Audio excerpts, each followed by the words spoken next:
Hey everyone, welcome back to the Morning Grind presented by rotogrinders.com. I'm your host, Stevietpfl. It's a beautiful Tuesday, April 12th.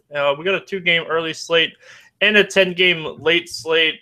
A lot of tournament talk here with a bunch of tournaments around the industry. A lot of tournaments on FanDuel here, a lot of tournaments on DraftKings, but it's just a Tuesday, and it's a $1 million Tuesday and a $150,000 tournament for somebody over on DraftKings today. So bringing in one of my tournament specialists that I know who is very good at tournaments and is very good at fantasy in general, Jeff El Jefe Collins. How are you doing, my friend?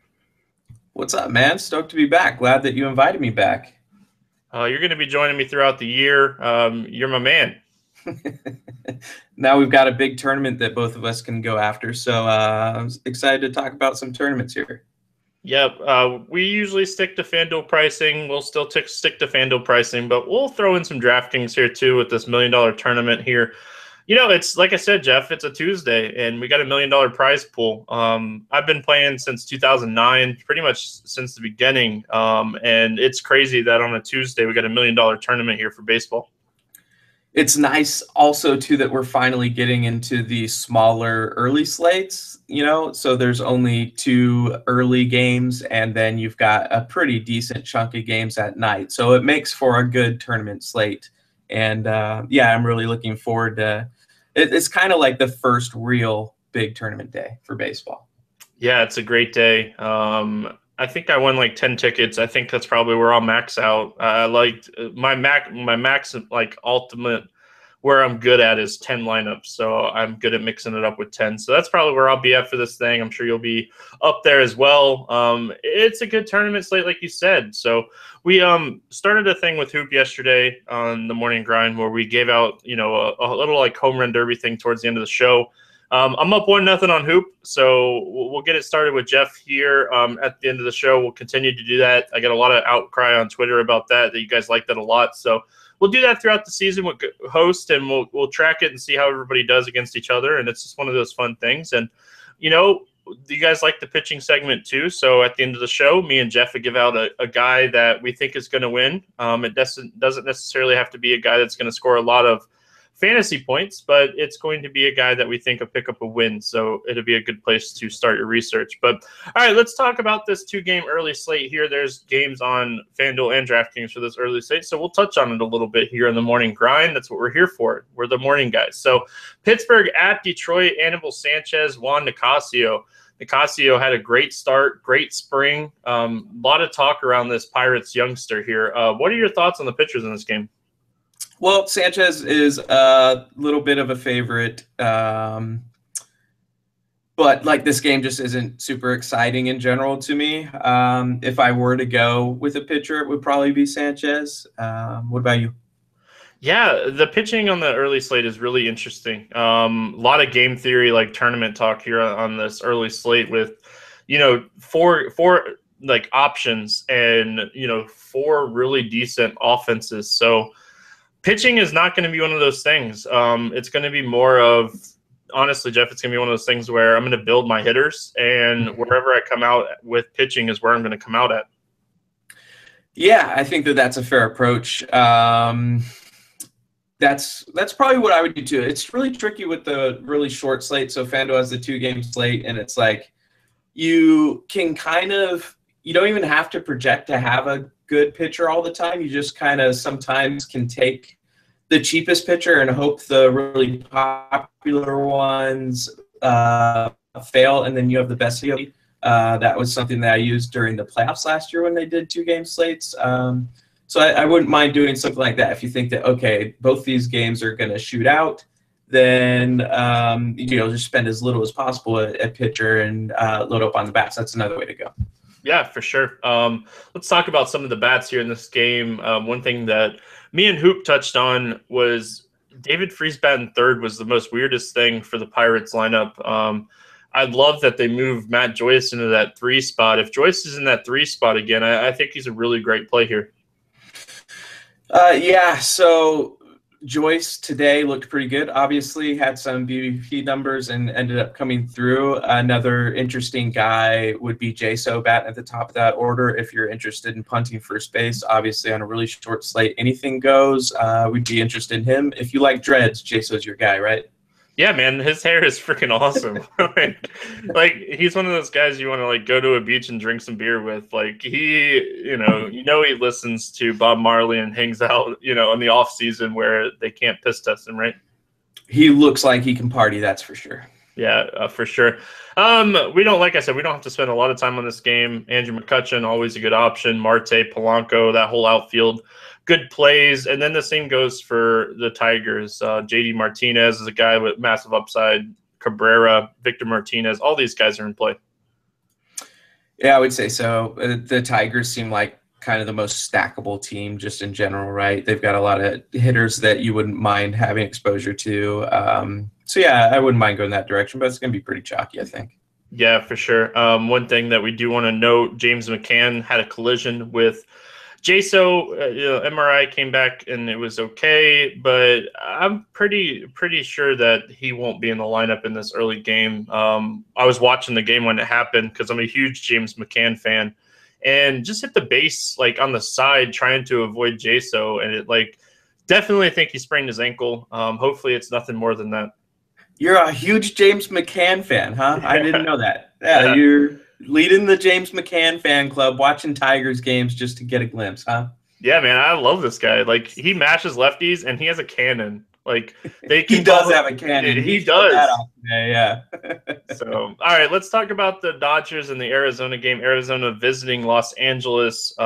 Medea getting his second start here in the Bigs.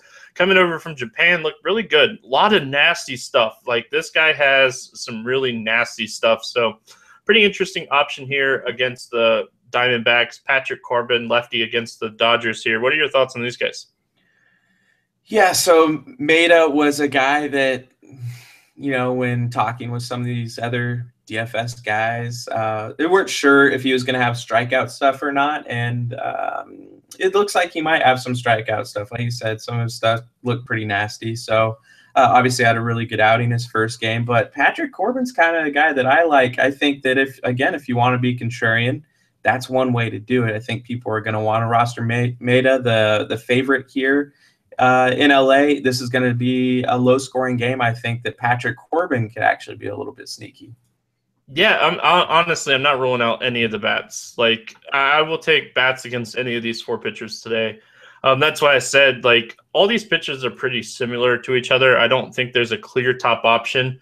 So when you're building your lineups, just whoever kind of fits that you feel the most comfortable with. Like, if you feel like you got a hunch on a guy, roster him. There's not me and Jeff are not going to be like, hey, don't take this guy, because all four of these guys are interesting here. Well, the problem is they're all like the same price, though. It's like the cheapest one is $7,200, the most expensive one is $7,800. So you probably are going to have to make a decision at some point. Like, it's unlikely that one guy's just going to fit in perfectly. But I absolutely agree with what you're saying. It's not like there's an extreme standout option here in the early slate. Yeah, I think Corbin's going to be a sneaky play here. Let's talk about some of the bats in this game. I'm all over Team David Peralta. Love this guy. I think that if there's one guy that can hit him, it's going to be Peralta.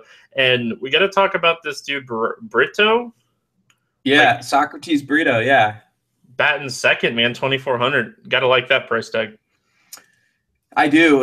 He's, I think, sometimes a candidate to get pinch hit for. That's the only problem. But at the same time, when you're batting that high in the order, you're kind of almost getting an extra at bat. So it makes up for that in a way. So I don't mind him at all. He's just really cheap. I think there's a lot of value to be had on Arizona if you're not playing Maeda. Of course, you mentioned Peralta. And then another lefty, a guy you brought up last time we did a show and we're dead on about, was Jake Lamb. I was a little concerned that he was batting sixth, which is a little lower than I typically target my hitters, but especially on a short slate like this, and with how cheap he is, you could definitely go that direction as well.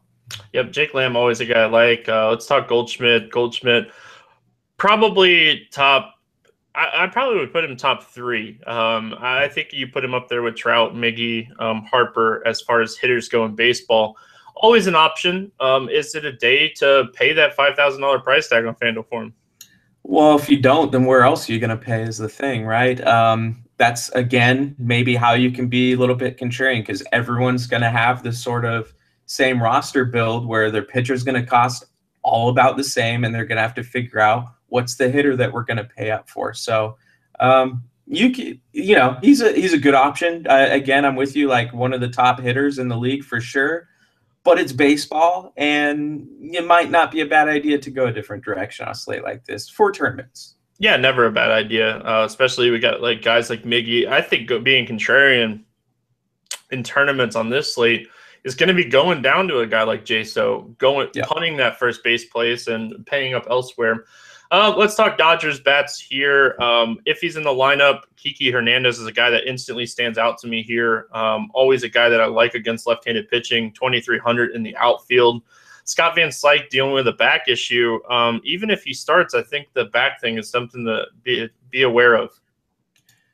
Yeah, and he's going to be a guy that people are drawn to just because he historically matches lefties pretty much, just a way to get really a cheap hitter that crushes, can hit home runs against lefties. So I'm with you, though. I don't think that you got to play the guy if he's dealing with some injuries, especially back issues for hitters. I mean, you know better than anyone, I'm sure, that that's not something that's going to be good for your power. So I'm wondering if maybe a Trace Thompson's going to be out there, but I don't think he's even in the FanDuel player pool, is he? No, I don't see him in the player pool. I looked at that as well.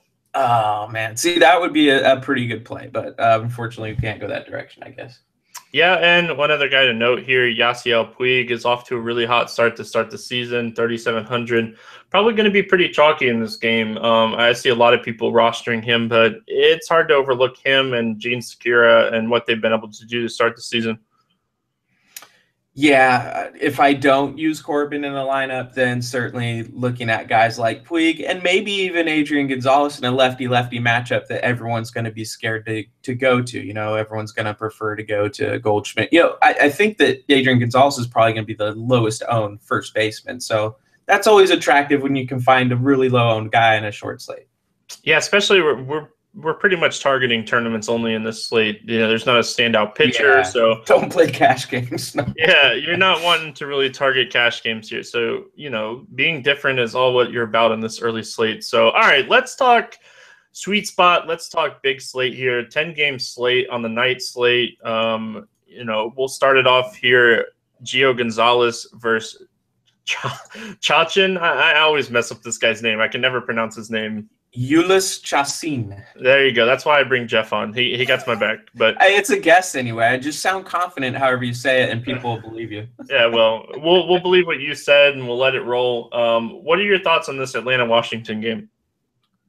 I think I kind of like Gio. The Braves don't strike out a ton, but they're also not great against lefties. So it's kind of like, which do you want to put more weight in? I think that Gio's probably going to get the win here. Of course, they should be favorites. I haven't seen the lines yet. We're doing this the night before.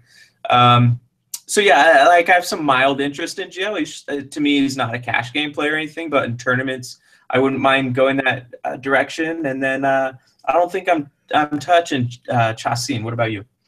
Yeah, no interest in Chacin. Gio is a 210 favorite for the first line that came out. Nice. So massive favorite, 7.5 total. There's some bats that worry me here. The line definitely represents Gio, probably one of the biggest favorites on the board with so many good pitchers pitching against each other on the slate. So I think he's an option for that, but I'm not afraid to take some of these young bats against him as well. There's some good power here. And one guy in particular that I love today, guy that I'm going to use across the industry, FanDuel, DraftKings, everywhere, is Adonis Garcia. Just so cheap across the industry. Got called up, I think, towards the end of last season, and all he did was hit. All he's done is hit so far this season. He's a guy that I like a lot in this game. Yeah, that makes sense. If you want to get some cheap power, a guy that's going to be really low owned, of course, Gio. If he's that big of a favorite, I'm pulling up my odds now after you say that. And you'd think that Gio's going to have some ownership, which always lowers the ownership of the opposing hitters, of course. So I like it, man. Like you can go that direction, get cheap power, a cleanup hitter, and then load up, spend up on some other big bats.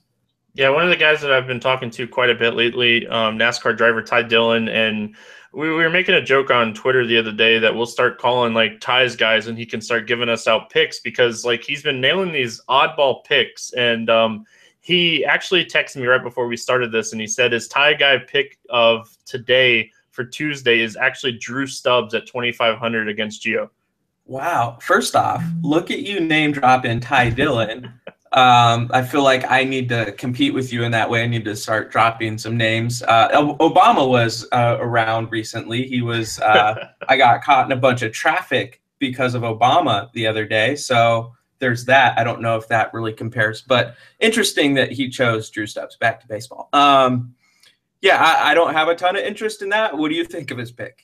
I like the lefty righty pick. Drew Stubbs with the Rockies, what, last 2 years? I know for sure last year, but he showed a little bit of upside in times, in the certain matchups. So, yeah, I honestly don't hate it. At 2,500, like you said, taking low owned guys because Gio's such a big favorite. So I don't hate it at all. And Well, it wasn't more name dropping. It was he's playing in the Roto Grinders season long league, and like we've been talking a little bit about baseball and stuff. So yeah, that's all it was. I'm just giving you a hard time. So let's start with this though. What do you think of like Gio? Like, do you think this is a big like letdown spot for him that he's gonna perhaps run into some trouble here?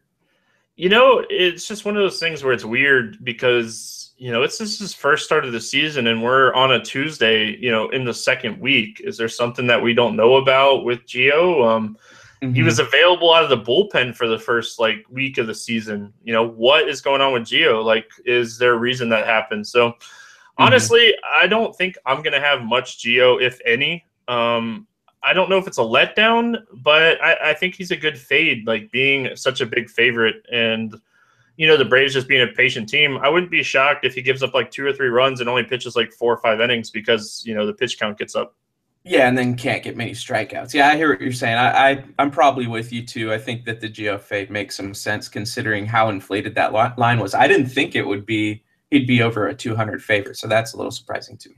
Yeah, there's a guy that I like a lot less than him that we'll talk about here in a little while. But any other bats that you like from this game? I think you always have to talk about Bryce Harper, right?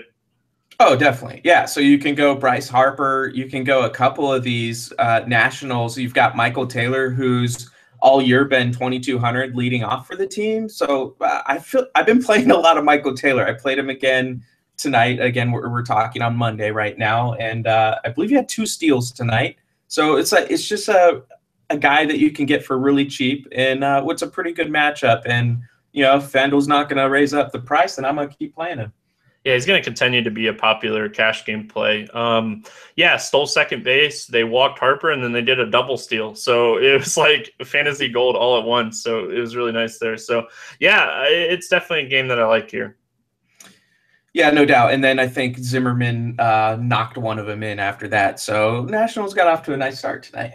Yeah, Daniel Murphy, another guy that it doesn't seem like he stopped hitting since the World Series. So another guy I think you can look at in this matchup is Daniel Murphy. Yeah, that's pretty much it. I think that that's about where I'd stop. I don't think I'd go with Worth or Ramos here. Yeah, I agree. San Diego at Philadelphia, Charlie Morton, Robbie Erlin. Want nothing to do with either one of these pitchers. Do you like either one of these guys? No, I definitely do not like either one of these guys. I'm wondering, so because of our initial thoughts on that, I'm wondering what the ownership's going to be like in this game, because neither of these teams are very exciting to roster hitters from. You've got the Padres, who obviously had some success at Coors Field, but what about outside of that? I don't think they scored a run before going to Coors Field. So you've got a couple really ugly offenses. I'm wondering if we can get a little contrarian here. What do you think? Yeah, Padres, my sneaky stack. They're going to be a team that I stack a lot here.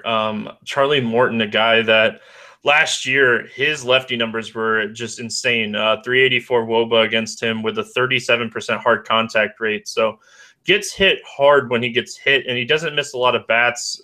His strikeout rate was around 17% against lefties. So, dude, I love guys like John Jay. Amarista came back in this game on Monday, cheap shortstop option, which we haven't had a lot of this season. So I like him. Spandenberg, another cheap option at second base. I like him. And then if Wallace is in the lineup, really cheap first base at 2,400 with some home run power upside there. Yeah, and then I even don't mind the Phillies because you talk about hard contact rate. Robbie Erlin last year was 36.5% hard contact rate, which is the highest in this main slate here. So you can go to a guy like Maikel Franco, who's batting cleanup, who's 3,300, that during spring training was hitting a lot more fly balls, and this could be like kind of a sneaky home run spot for a guy like Maikel Franco, who's going to be really low owned, I think. And, that gets you a little bit of savings at third. Yeah, I wouldn't be shocked if we see like some kind of mixed stack in this game do really well in some of these big tournaments that we see today because a lot of these guys are cheap on both sides of the plate. So, it's one of those things where you can get in some of these top pitching options and not have to sacrifice a lot. I'm actually seeing if there's a line on this game. It's 8. So the projected total is at 8, and then there's not a pitching favorite. So one reason I'm saying that I think it's going to be a little bit contrarian is because these games with like the 8 and like 7.5, whatever totals usually get overlooked. Everyone goes for the 8.5, 9, 9.5. Coors Field is probably going to be 10. I didn't see that one yet. 11. Never mind. So yeah, obviously those games are going to be the ones that are going to get the ownership for the hitters. And this one can go a little bit under the radar when we're talking about looking at the game. These are two bad pitchers. So, this is a great spot. I'm with you. I think that some sort of game stack here could work out well also. Yeah, I'm hoping we see Cameron Rupp behind the plate again here. He'd be in a really good spot. And I was really shocked to see Ryan Howard get pinch hit for with bases loaded in the game on Monday. But if they're actually going to do a platoon, man, Darren Ruff, 2,200, some power upside at a punt position. You always look for that type of thing where you can pay up at maybe second base, shortstop, third base, get the same type of upside at first base for 2,200. Another guy that I like here. So there's your cheap contrarian stack, right? Maikel Franco, Ruff, and Rupp. They're probably going to be batting like 4, 5, 6. They're all really cheap. 2 of them are min price and going to be really low owned. So what you do is you mix that in with your really high price stacks, like I don't know, the Coors Field or whatever, and then maybe be able to afford a decent pitcher. So yeah, I like that a lot. All right, New York Yankees traveling to Toronto. Canada, here come the Yankees. Rogers Center is always a good place to pivot off of Coors. Made me a lot of money last year doing that when people were stacking Coors. I was stacking Rogers Center, and I think the Blue Jays go under-owned in this game today against Tanaka. What are your thoughts on Tanaka and Aaron Sanchez? Yeah, I liked Aaron Sanchez last time we talked, which was, I guess, last Monday. I guess that was the last time he pitched, or maybe it was Tuesday. But he was just super cheap. And I like the spot for him. Problem was there was just no one to spend up on, so I didn't end up using him. So now I've got like that feeling of, oh man, I missed the opportunity to use Aaron Sanchez. Now I want to take him again to make up for it, but it's just not the right spot. I don't think that either of these pitchers are something that I want a part of. And I'm with you. Like the Blue Jays have been under-owned all year, and Tanaka's not a pitcher that I'm real scared. He's a good pitcher, but he's not a pitcher that I would be afraid to use an offense like the Blue Jays against. So maybe some Blue Jays wouldn't be a bad idea. Yeah, one thing I want to note about Tanaka, when he's not missing bats, he's giving up a lot of hard contact. And when you give up hard contact to the bats like in the top 4 of the Blue Jays lineup, you're going to be in for a long day, or even in his case, maybe a short day. So Donaldson's a guy that instantly stands out to me because his price tag is $5,300, and everybody thinks he's only in play against lefties, but people forget like his ISO was over 250 against righties last season as well. Hit a majority of his home runs against righties last year, and at $5,300, I think he's one of my top overall contrarian tournament plays. He's so expensive, that's why he might be a little bit contrarian, but he's so good. So yeah, I'm with you. I don't mind that at all. Maybe not the top like projected point guy or anything, but a guy that certainly has that potential. And when you factor in ownership, makes him a lot more interesting. Yeah, we got to talk about Jose Baptista, E5, and Tulo here. All good options as well, in my opinion. Yeah, Tulo's pretty cheap. You know, he's 3,100. He's batting fifth, or should be batting fifth. So he has. I don't think he's done anything crazy so far. Maybe has one home run, I'm guessing. But you know, he'll come around. He'll end up, especially in this stadium as well. That you're going to start to see him hit a little bit. Yeah, he's a guy that, for the most part, I love fading him because even like this year, he has 3 hits and 25 at bats. One of those hits was a home run, but he's usually a good fade. But on days that I think he's going to be under-owned, like I really think the Blue Jays people are going to see Tanaka and not dig into the stats too much, and they're going to write this game off with cores in play. And I think some of these guys go low owned. And then looking at the other side of things, yeah, Sanchez had a good start, but he's going to face quite a bit of lefties here at Rogers Center. And if he gets in trouble against some of these lefties, it's going to be a long day for him. And pitched mostly out of the bullpen last year, correct? I'm not positive about that. I seem to remember him starting some games, but you could be right. Yeah, and in 45 innings last year against lefties, he struggled mightily. Anytime your ERA is 4.20 and your xFIP is 5.27, those are exactly the type of numbers we want to target left-handed bats. And you know, let's lock in Brian McCann, one of my top catchers here. It's going to be tough to pay for Posey with his price tag, and the site's doing a very good job so far to start the season with Coors Field, pricing these guys way up. I like the savings of $1,500 for Posey to McCann. Yeah, surprised that FanDuel is reacting to the Coors as much as they have, and that's certainly a good thing. You know, I mentioned what was his name, Taylor, that hasn't been adjusted yet. Like that's kind of what we expect with FanDuel, is that they're a little bit slow, and that's fine. Like, you know, it's fine for sites to be different and how quickly they adjust and everything, but it's good that they're on top of the Coors thing. I don't mind the Yankees. The concern with them, of course, is how many ground balls Aaron Sanchez you know, gives up. He's basically gives up more ground balls than anyone on the slate. So there's not going to be a lot of fly balls, not a lot of opportunities for home runs, you wouldn't think. So in a GPP, I'm not sure that I want to go with many Yankees. But at the same time, you mentioned the struggles against lefties like McCann and Teixeira. Those are the guys that you would look to go for. Obviously, the Yankees have a lot of lefties, so Aaron Sanchez could run into some trouble. Yeah, one other guy I want to mention before we move on here, Ellsbury, a guy that always is an upside for stolen bases and home runs. I think he's always the guy that I like to target. So Miami at New York Mets. Mets sore subject for you and I. I think we were both on Mets on Monday, or, you know, so now we get probably a game where you don't want to take any hitters and you want to load up on some pitching here. Syndergaard against Jose Fernandez. What's your thoughts on these two studs? Maybe the top 2 pitchers of the slate, and they're facing each other. So it makes it kind of tough. Makes it really fun for tournaments, though. I think Syndergaard is the guy that I would prefer. I know that Syndergaard is the guy I would prefer, and honestly might even use him for cash games because I think he's pretty safe, and I think the Mets are going to win this game.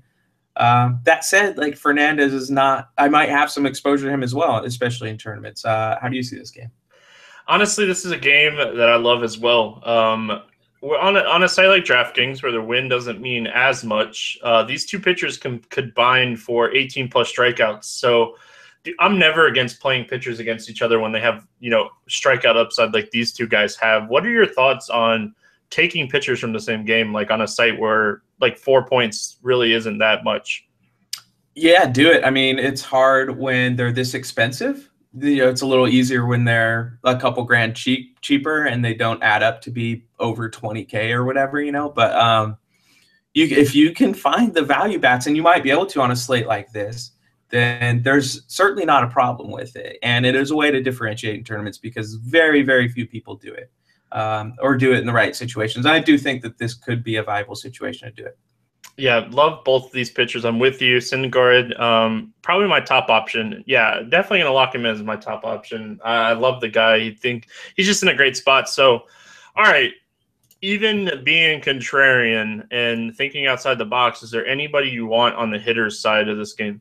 Not a single guy. Nope.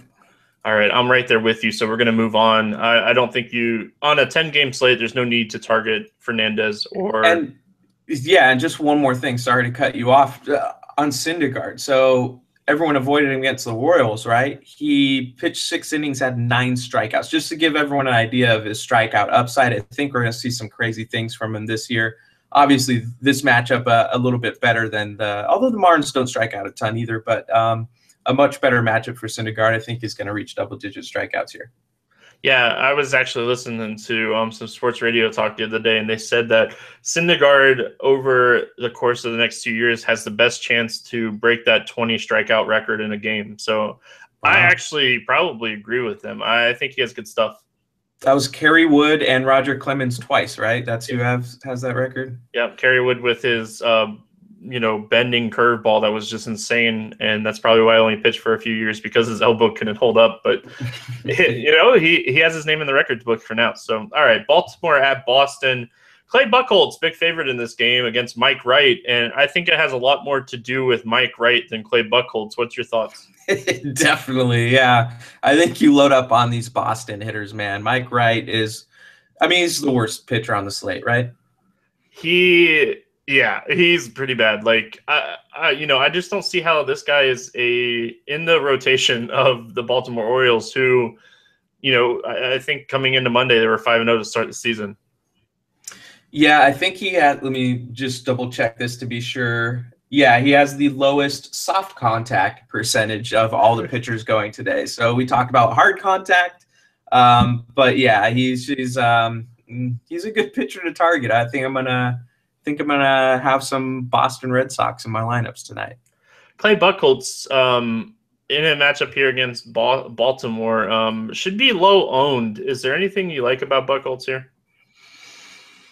You could do it in a tournament. Well, I mean, of course, you like the fact that the Red Sox are probably going to put up some runs, and Buchholz is probably going to get a win. It's positively correlated just for fantasy in general when your pitcher's team gets the win.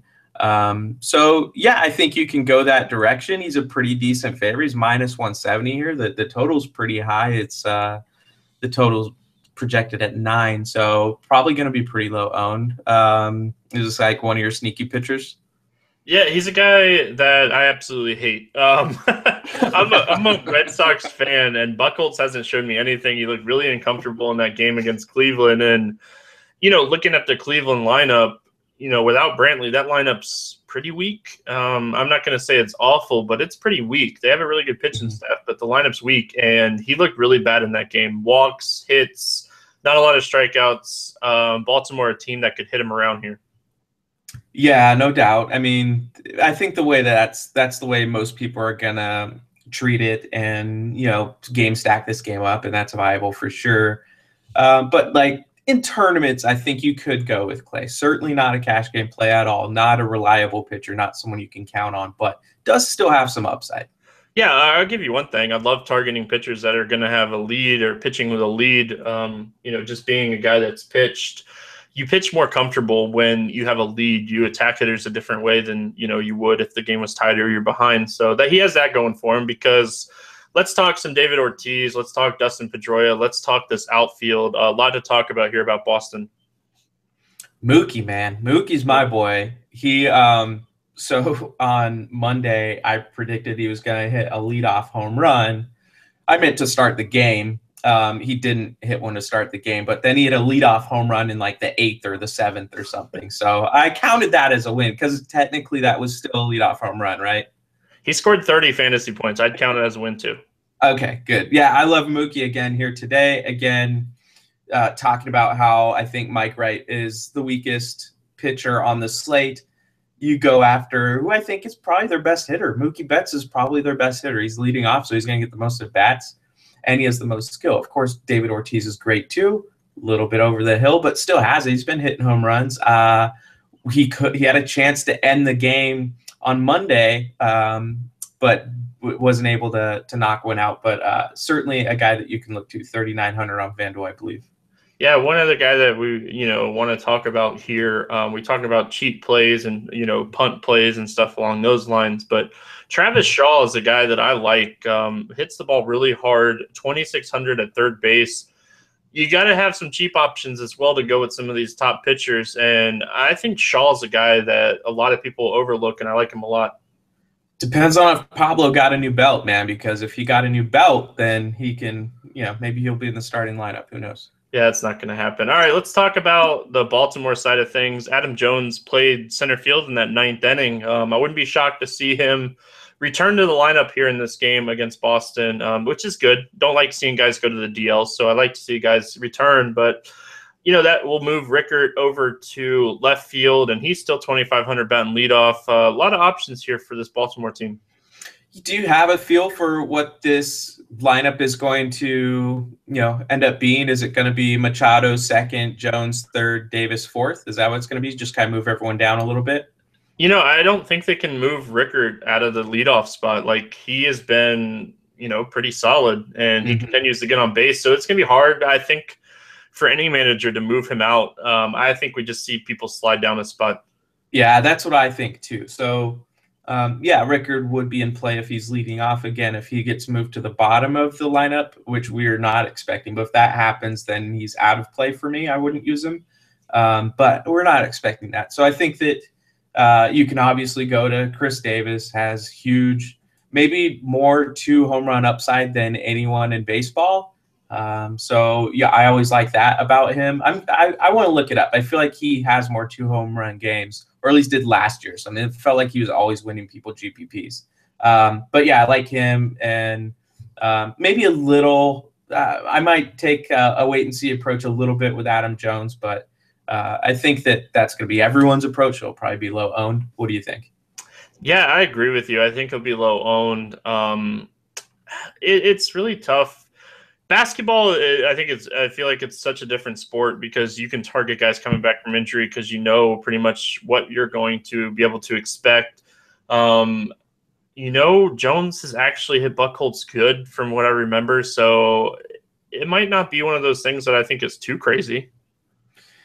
Yeah, I'm trying to look what his injury was. Do you know what it was? Like, what specifically it was that hurt? If not, no big deal. But I'll probably just take the wait and see approach because, like you said, sometimes it takes some time to get work back into things. Yeah, me and Hoop talked about it yesterday. It's actually a rib injury. So okay.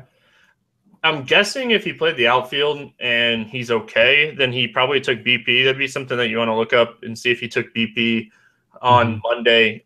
Because if he's taking BP, then he should be fine. It's going to be interesting. Not a guy that I would ever recommend for cash, but very low-owned tournament option for sure. Sure. Yep. And then one other guy I want to talk about before we move on here, Jonathan Scope, 2,600, gives you upside at second base that, at 2,600 batting, he's been batting like 6th, 7th, 8th in that range. Home run upside from a second baseman. I love it. Yeah, you could do it in a tournament for sure. Bats a little lower in the order than I prefer, but at the same time, you are still getting quite a bit of upside. Yeah, I agree. Cleveland at Tampa Bay. Corey Kluber pitched here in DeLand, Florida, in Stetson for his college career. So maybe some Stetson people there for him in this game. Matt Moore, lefty and a pitcher against Cleveland. No Brantley in that lineup. I think Matt Moore is an excellent tournament option at $6K today. Super cheap, man. If you need the salary savings, he's certainly a guy that you can potentially throw in there. I do like Corey Kluber quite a bit, though, against the Rays here. He's 10-6. Everyone's going to want either Fernandez or Syndergaard or both, like we talked about. And Kluber is a guy that I think I will have some exposure to against this Rays lineup that's a little bit improved, but at the same time still not intimidating at all. Yeah, Dickerson and Longoria, definitely two guys that could hit him. But outside of that, we're not really worried about Brad Miller and Logan Morrison. Forsythe much better against lefties and righties. And Kiermaier all the way down in that spot, like 8th or 9th, because I don't know what the hell is going on with Tampa Bay. But, but it is what it is. Sousa's off to a good start. It's just one of those things where Kluber, definitely a ton of upside in this game. I think he's definitely an option. I was just going to say Aaron Sanchez, this was the team that he pitched against last week when I liked him. He scored 42 FanDuel points, 7 innings, 8 strikeouts. It's like if he can do that, imagine what Corey Kluber can do against this team. Yeah, and then on the other side of the ball, Matt Moore. Like I said, they got a few lefty hitters in this lineup. Napoli on the right side hits lefties well. Bird is another guy that hits lefties well, but hasn't done anything this season. But I think that my boy Matt Moore could rack up some strikeouts in this game. Don't mind it, man. I think it's a pretty bold call, pretty low-owned call, and the type of thing can win you a tournament. All right, that's what I like to hear. Tampa bats, nothing that really stands out to me outside of Corey Dickerson, 3,400. Definitely a tournament option only, but he showed that it wasn't just Coors Field. The guy's hitting with power here to start the season. Yeah, so if you're going to play the Corey Kluber fade and the leverage play, I wouldn't go full out trying to stack against Corey Kluber. What I would do is I would single out Corey Dickerson. That would be the one guy, and just hope that he has a home run or something against Kluber. And that it's hopefully there's some runners on so that Kluber's numbers are going down. But yeah, that would be the only guy I look at on the Rays. That's pretty much it for me in this game. I mentioned that Bird and Matt Napoli both hit lefties well, but Lindor may be an option at shortstop. His price tag at 3,200. I don't like that too much. Is there anything that you like here for the Cleveland Indians? Maybe Rajay, but that's a bit of a stretch. I don't think you have to go after the hitters in this game. It's more about the pitchers. Kansas City at Houston. Michael Fires against Chris Medlin. Nothing really stands out to me for either one of these pitchers. I like taking Kansas City pitchers. It's something that I like to do because their bullpen's so good, but Chris Medlin's not a guy that I think I'll be targeting in this game. Do you like either one of these guys? No, you kind of like the matchup for Medlin because Houston is prone to striking out a lot. So in tournaments, even though their offense is extremely intimidating, it has a lot of packs a lot of punch, you can sometimes get them on an off night and rack up just a ton of strikeouts. But with Medlin, it's just not the type of pitcher that you're looking for in that situation. He just doesn't have very good stuff. So yeah, I don't really have a ton of interest in either of these pitchers. Mike Fires is, to go against the Royals is just a tough task, and he's not a great pitcher in the first place. Yep, some strikeout upside with Fires throughout the season, but not in this matchup against Kansas City. Let's talk Kansas City bats. I like targeting Hosmer in cash games. I play him a ton in cash. 3,200 always seems to get hits, and I think he's another cash option again in this game. Cash option, yeah, and then I think that anyone who ever rosters a Royals first baseman, it's Hosmer. No one ever goes after Morales, so Morales makes a really good tournament play because he's going to project out or very similar numbers to Hosmer and literally a tenth of the ownership, if not a bigger differential. So I don't mind Morales as a tournament play there. Yeah, and Morales is a guy, even on Monday night, hit one off of the railroad tracks in Houston. So massive power upside. Lorenzo Cain, a guy that I like to target more against lefties than I do against righties. Alex Gordon, 2,500, coming off of a decent game here, 2-hit game on Monday night. What are your thoughts on Alex Gordon? I think that he's a fine play. I think that you're getting a bit of a discount on him. Again, a little bit low in the order, but a guy I do want to mention is Alcides Escobar because he's batting first there. He's only 2,300, so if you need a punch shortstop, that would probably be the direction I'm going. Yep. I still like Amarista a little bit more than Escobar, but I agree with you. Top of that order with guys behind him that can hit him around. Houston side of things, man, Colby Rasmus price continues to stay pretty cheap. Another home run on Monday night. Guy has massive power upside. What are your thoughts on Rasmus at 3,500 against Medlin? Kind of just lock and load in cash games until his price goes up. In my opinion, he's just presenting quite a bit of value. He's way underpriced, and he's certainly going to be on my list of cash game players. Roster construction, I can never say for sure that he's going to make it, but of course we know that Houston here is a great hitter's ballpark. He's hitting at home. He's hitting, he's hitting well right now. He's up against a pitcher we're not really worried about. So I like Rasmus and cash. Yep, I think that Correa and Altuve are contrarian options because of their price tag. Altuve is a guy that I like to target more when I think he has stolen base upside. I think this is one of those matchups that he could pick up some stolen bases. Loved him in that matchup on Monday against Chris Young. Chris Young, one of the easiest pitchers in baseball to steal off of, and he actually picked up 2 stolen bases in that game. Altuve, Correa. What are your thoughts on those 2 guys and Springer? I like him. Yeah, that was smart to pick on Chris Young there. He's just so tall. It's hard to get to the plate when you're that tall, you know. So I like them. I think that Correa might be a little higher owned than you think, although with the game we're probably going to be talking about next, I guess, is Trevor Story and Brandon Crawford. Like, that can take a lot of the ownership. So maybe you're right. Maybe Correa is going to be a little bit contrarian if he's 4,700, Crawford's 3,700, and then Story's 4,700. So I kind of like your thinking there. He wasn't really on my radar because I didn't think he was going to be contrarian. But if he's the contrarian shortstop, by all means, go after that dude. Yeah, price, you know, with his price being so close to the guys at Coors, I just have a tough time seeing him being highly owned. One last name, Tyler White, off to an extreme start to start the season here, a guy that I liked pretty much all last week, and the only reason that I didn't have a terrible losing week was because nobody played him for the first 4 or 5 days, and I did. I'm going to give you out the Fantasy Aces special again. Tyler White is only 4,400 over there. He's still way underpriced. Lock and load him in your lineups over there. Nice. Yeah, that's a good call. And then I will make one point about the Astros just in general this season, at least the way the lineup is right now, is that you can stack this game any way you want. You can go like 8-9-1-2 if you want. Today I went 9-1-2-3. I think Springer ruined that stack for me, but there's just all up and down this lineup. All these guys have pop, you know, even Valbuena batting 8th is a guy that can hit home runs. So just be a little creative with your Astro stacks this year, and I think you're going to be pretty pleased. Definitely.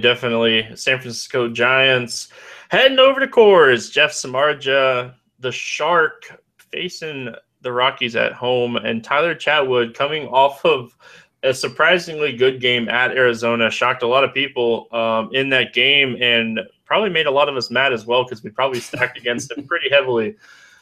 I don't see him doing it again here in Coors. I want nothing to do with either one of these pitchers. Samardzija is a guy that I think will have a decent bounce back year this year, but this is not the spot to target pitchers in.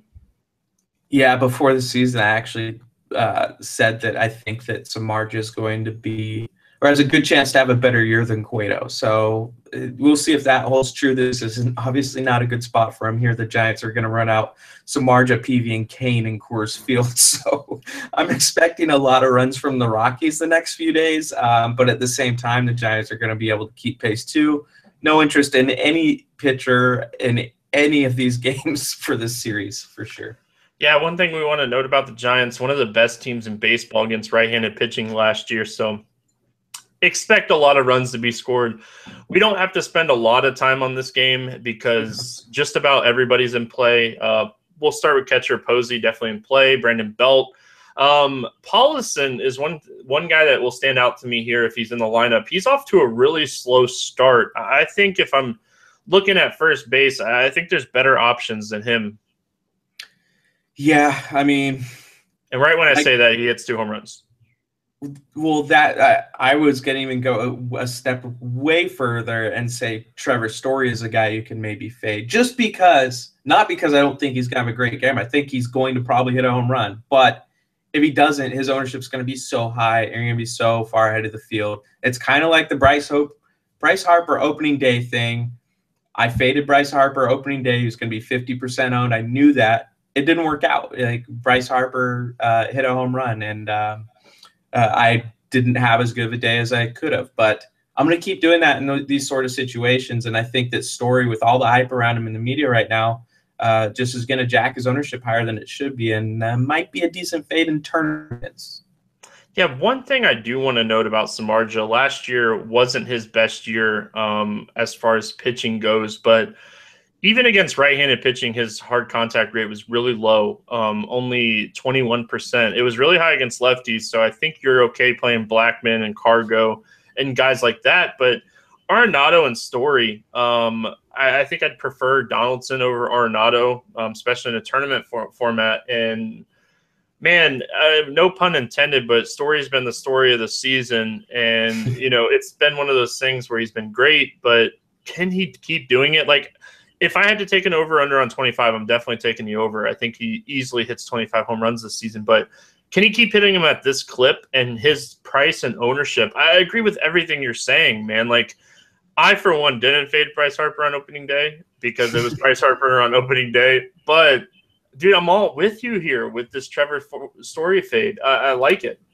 I mean, eventually it'll work out for me, I hope. But yeah, by no means am I saying that Story is bad play. It's just I'll probably do it in tournaments. And I think that, all the Giants are really good plays. They're all not priced too expensive. The most expensive one is, I think, Posey at like 4,900 or 5K or something. But the rest of those guys aren't even close to 5K. So load up on your Giants. Yeah, Panic probably going to be pretty chalky in cash games for people playing cash. Yeah. No Only doubt. 3,600. Top bat out of this game for me, Carlos Gonzalez. Posey. All right, I like it. Not a homer pick there at all for you. Yeah, not at all. No, I'm not a Giants fan. What are you talking about? Hector Santiago, Kendall Graveman, Angels visiting Oakland here in this game. Big old ballpark in Oakland. Santiago, he's a guy that I liked at the beginning of last season, made the All-Star game, had some good stuff. I think he actually presents some upside here at 7,600. What are your thoughts on Santiago? I don't know. Do you think he's going to get the strikeouts against the A's? That's my only concern. When I don't have the stats to back this up, but when the A's go with their right-handed lineup, I tend to watch those games more, and I feel like they strike out more against left-handed pitching, but they also have a lot more power from the right-handed plate, Valencia and Fegley. Some of these guys that have good power. Chris Davis is another guy that they added in the offseason. So that's true. Yeah. I feel like the strikeouts are there. I don't know if he's going to be able to have the upside as a guy like maybe Matt Moore or some of these guys, like even Aaron Sanchez might have a little bit more upside. But Santiago, a guy, I would be shocked if he's over 5%. Yeah, and gets to play in a friendly pitcher environment. We've talked about the Coliseum in Oakland, O.co, is very pitcher friendly because of all the foul ground, especially. So, not an awful play. Kendall Graveman, I think he's pitched pretty well, at least to start off the game in his first start. So some people might live there for 5K. Problem is he's probably not going to go very deep in the game. Doesn't have a ton of upside. So I don't think I'll have either pitcher in this game. Actually, I probably won't have a ton in this game in general, outside of maybe Mike Trout from the hitter's perspective of things. Yeah, it's always good to look at Trout when you think he's going to be under-owned. 4,600 with the Coors game and all these other games that we talked about that have such, friendly spots. Trout coming off a home run on the Monday night game against Sonny Gray. I think at 4,600 he'll be under-owned, and I think he's definitely a play here. I hadn't seen the home run yet, so I was thinking that he was going to be completely off everyone's radar. But maybe a few more people will be on him, but at the same time, I think that Mike Trout's still a good play in tournaments. Yeah, when we're looking at the price tags, Bryce Harper, very popular, probably at 5,400. Carlos Gonzalez at home. Even Stanton and McCutchen, you kind of get lost not thinking about Mike Trout, but, one of the best players in baseball, if not the best player in baseball. It's hard to overlook him. And one other guy that I want to point out here in this game, punt catchers, man, I love doing it. And Josh Fegley is a guy at 2,200 against the lefty. I probably play him more than anybody else when he faces a lefty. Yeah, I like it too, man. Like you said, 2,200. That's doesn't get better than that on FanDuel. He's not going to get 4 at bats is the problem. He always gets pinch hit for, I think. So 2 to 3 at bats is what you're going to get, but at the same time, with how cheap he is, I think he's probably going to be batting 5th or 6th.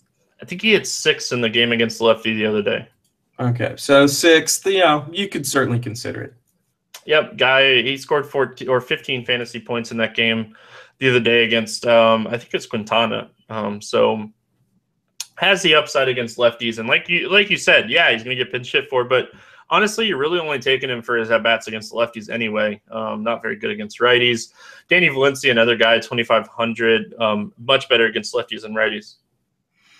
Yeah, he's how's he done so far this season? Has he done all right? I'm like pulling up his stuff right now. Well, he's like transitioning into an everyday player. I think he has hits in the last 3 straight games, but Yeah. he's transitioning to where he was seeing platoon so much. Now he's playing every day, so I think that's going to help him over the course of the season. Good call. Yeah, he's coming off his best game, so that's looks like it's probably not a bad way to go. Although the Monday game is going on right now, so I don't know what he's doing in that game. But I like Billy Burns a little bit. 2,400 at the top of the order. If people haven't noticed, I really like guys that hit towards the top of the order. So Billy Burns fits that bill and would be a guy that I look at. Derek Holland, Wade Miley, pair of lefties facing off at Seattle here. Some interesting options in this game, and I want nothing to do with the pitching options. What are your thoughts? No pitchers, but give me Nelson Cruz against the lefty, man. Same thing in our last show. Yeah, anytime Nelson Cruz faces a lefty, he's going to be talked about on this show. Gutierrez, another guy, 2,300, presents upside against a lefty. Off to a pretty slow start, but all it takes is a couple hits against the lefty, and he'll be right there at that what you need for that $2,300 price tag. One thing on that. So I was with you, and Draft Cheat pointed out that he's like just not getting any. He hasn't had more than 2 at bats. So I don't know that we can play Franklin Gutierrez anymore. He's had 2 at bats at most in a game this season, and even at 2,200, I'm wondering, batting 7th and getting 2 at bats, if it's even worth it now. Like I agree with you. I think he has the upside, and he was a guy that was in my opening day lineup, but I'm wondering if we have to pivot off of it, and I wouldn't have caught it unless Draft Cheat said something the other day. Yeah, it's interesting. I didn't even realize that either. Like, you think against the lefty or just in general, but I'm seeing again in the game against Oakland, he had 2 at bats and a walk. In another game, he had 2 at bats and a walk, so he had 3 at bats in both of those games. I don't know if it was a lefty or righty. So yeah, but still, it's tough to take a 7th hitter in general, but you're playing upside, not a cash game play. I agree with you. What you're saying. He's actually a guy that I like looking at in cash games, but don't think you can now. With that being said, Kyle Seager, a guy that hits left-handed pitching really well, should be low-owned in this game. I think he's an interesting tournament option. And then Chris Iannetta, a catcher that I like at 2,600. I agree with those for sure. Kyle Seager, because he always goes under-owned against lefties. People just assume lefty. They don't want a piece of it. Robinson Cano, I didn't see what he did Monday night because we're in the middle of shooting during the game, I believe. So if he hit a home run, then I think that he's definitely interesting because he's one of those hitters that just heats up quickly. And then we would be a guy that I look at because he's going to be low owned again because he's a lefty-lefty matchup. But crushed it during spring training, got off to a pretty hot start to start the season. And, maybe worth a look here tonight. All right, the Texas Bats getting to face good old Wade Miley. Anything stand out to you maybe outside of Beltre? I think you nailed it. Like Beltre would be the first guy you look at. You could maybe go to DeShields as the next best option, 3,100 batting leadoff. But I think there are better options than a lot of what we have in this game. Where the Mariners play, it's a very pitcher-friendly ballpark. So this isn't a game that you have to have exposure to the hitting. Yeah, one guy that we like to target against left-handed pitching is Ruggiano, and he was actually sent to option to AAA on Sunday. So don't make the mistake of thinking that he's going to be in the lineup because he won't be. Ryan Rue will be in the lineup at 2,200 against the lefty, and I think he's a really interesting tournament option. Lefty-righty matchup there. Elvis Andrus is the only other guy, depending on where he hits. If he hits in that 2 spot, he'd be an interesting option as well. Yeah, if he hits 2nd, he's interesting. If he hits 8th, he's a pass for me. Yeah, and it'd be interesting to see where Ian Desmond hits as well at 2,700 outfield eligibility on FanDuel. A little bit of power upside against the lefty with Desmond. But all right, Jeff, that pretty much does it for the game-by-game breakdown of the 2-game slate and the 10-game late slate. Like we mentioned, there's a bunch of tournament action. That's why we have Jeff on. He gave us some really good tournament, talk here. But being the host, I'm going to let you pick first here in our little home run derby contest that we're going to have with all the co-hosts throughout the year. So I'll let you have the odds here. I'll let you pick first. Buster Posey, man. All right, Buster Posey. Not going chalk there in cores at all. You went with your hometown guy. I'll go with my hometown guy. For the second straight day, I'll go David Ortiz. And I won't even do it snake style. I'll let you go next. What? You don't want a snake? I will give you the snake if you want the snake. All right, well, then I'll take Nelson Cruz. That's pretty simple. Oh, okay. Well, that was going to be my pick, so I guess I'll go with another Coors guy. I thought for sure it was a lock you were going Coors, but apparently not. Let's go with Cargo. All right, and then you can finish out your third pick here. Well, so those were too chalky. I want to give something a little bit crazy, and my sneaky home run play of the day would be Maikel Franco. That'll be my last pick.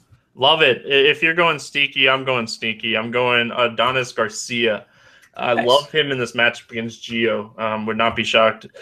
All right, and one other thing, like I said at the beginning of the show, we're going to give out one pitcher that we think is not a lock, because there's no such thing as a lock as far as wins goes, but who's your top option to pick up a win? Doesn't have to necessarily be a lot of fantasy points, but to get the win at the end of the day in the game.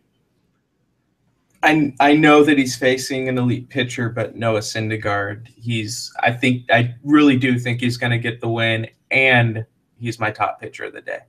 There's nothing that you can say bad about that.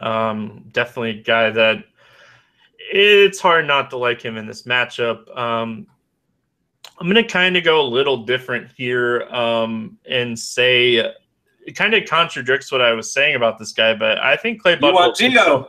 No, okay. I thought you were going to go Gio.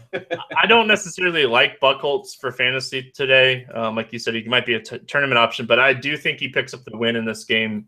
His biggest downfall is he might only pitch 5 innings. So not necessarily a guy I might not target in tournaments, but I definitely think he gets the win. Jeff, it's always an honor to work with you, my friend. A lot of stuff going on for you, I'm sure. I'll see you probably again soon. Sounds good, man. Appreciate you having me on. Good luck in tournaments. Take down some big tournament, and then give me all the credit for it. All right. That's not going to happen, but, it was worth saying, I'm sure. But I'll be back tomorrow, and we go from tournament talk with Jeff Collins to some chalk talk with my boy Derek Farnsworth. Notorious will be joining me tomorrow, so make sure you guys are tuning in for that. Good luck in your contest tonight, and make sure you're playing in some of these big tournaments, because we don't want to see them go away. And for the morning grind, I'm Stevietpfl, and I will see you tomorrow.